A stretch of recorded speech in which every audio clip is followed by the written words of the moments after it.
Looks like the world's gone mad in some places. It's just insanity. It's nothing short of crazy.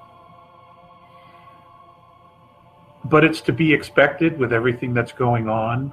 Let's talk about what's going on. Even though our sun is in a solar minimum, the ultraviolet light of the sun is different now. It's higher. And it's also broadcasting a frequency and a harmonic tone that is completely different than anything we've ever seen before.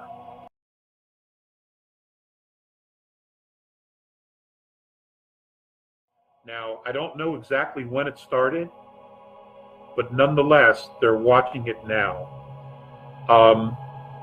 During the COVID, they turned off most of the telescopes, if not all the telescopes.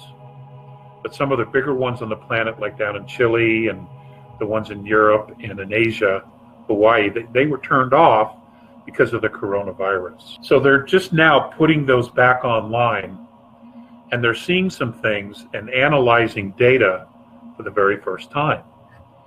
Now, what we're talking about the sun here is that what's interesting about the ultraviolet that's hitting the planet being stronger, even though we're in a solar minimum, the frequency of the sun has changed, and we've talked about that in the past. At the same time, the Earth's magnetic field is getting weaker. And that's because we're looking at a shift in the magnetic field of the planet. And you and I have talked about that in the past as well. Now, the clouds, the blue clouds that typically hover over the North Pole, are now being seen on the 40th parallel.